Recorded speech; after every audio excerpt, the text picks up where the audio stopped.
Assalamualaikum warahmatullahi wabarakatuh, dan salam sejahtera kepada pelajar-pelajar sekalian. Seterusnya kita akan tengok penambahan dan penolakan yang melibatkan integer. Sebelum itu kita kena kenal dulu. Kena tahu. Apabila positif berjumpa dengan positif, dia akan jadi positif. Negatif berjumpa dengan negatif akan jadi positif. Negatif berjumpa dengan positif akan jadi negatif. Positif berjumpa negatif akan jadi negatif. Yang ini pelajar kena ingat. Murid kena tahulah ni. Sekejap lagi kita akan tengok contoh. Apabila operasi tambah berjumpa dengan tambah, dia mesti tambah dan seterusnya. Sebagai contoh, negatif 5 tambah dengan nombor integer negatif 10. Dekat sini kan. Dekat sini kita kena tengok dulu. Positif berjumpa dengan negatif. Positif berjumpa dengan negatif, dia akan jadi negatif. Kita tulis dulu. So dia akan jadi negatif 5 positif negatif 10. Barulah kita aplikasikan konsep hutang dan bayar hutang. Dekat sini negatif 5 dia berhutang RM5. Negatif 10 berhutang lagi RM5. Jadi hutang dia akan jadi RM15. Ingat, kalau masih berhutang dia mesti ada negatif. Kalau habis hutang dia akan jadi positif.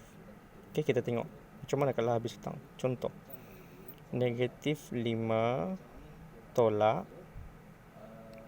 positif 10. So negatif positif jadi apa? Negatif. Negatif 5 tolak 10. So dia masih lagi negatif 15. Kita tengok. Ini masih sama kan? Kita tengok sini ya. 10 tolak positif 7. Ni. So negatif positif negatif 7. So dia berhutang RM7, bayar RM10. Jadi hutang dia sudah habis. Jadi tidak berhutang lagi. Tidak berhutang mesti tulis positif. Boleh? Kita tengok contoh lain lagi. Negatif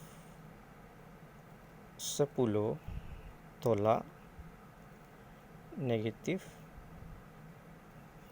30. Yang ini. Ini yang melibatkan dia tidak berhutang lagi. Cuba kita tengok. Ini dekat sini negatif negatif negatif negatif positif. So negatif 10 tambah 30. Hutang dia RM10, bayar 30. Jadi dia tidak berhutang lagi. Ada RM20 lagi baki duit dia. Ingat tu, kalau masih berhutang mesti ada negatif. Habis hutang tidak perlu negatif, positif. Kita nak ambil senang, ataupun kita tengok nombor mana yang paling besar. Dekat sini kan 10 paling besar kan. 10 negatif, jawapan dia mesti negatif. Dekat sini 30 lebih besar daripada 10, jawapan dia mesti positif. Itu yang melibatkan penambahan, penolakan integers. Kita tengok satu contoh lagi yang terakhir. Negatif 15 tambah negatif 5. Yang ini melibatkan penambahan integers. Ini operasi tambah. So negatif 15 Tambah tolak akan jadi apa?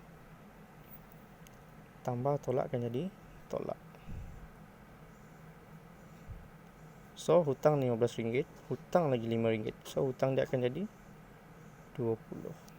Okay, ingat konsep hutang dan bayar hutang. Dan ini kena ingat ni. Okay, kena ingat. Ini kunci dia. Kalau kamu tidak tahu ini, kamu akan goncang bila nak jawab soalan yang melibatkan penambahan dan penolakan integers. Okay, semoga video ini bermanfaat. Okay, ingat, kita belajar inginkan ilmu, bukan nak A semata-mata. Okay, niat untuk belajar adalah untuk mendapatkan ilmu.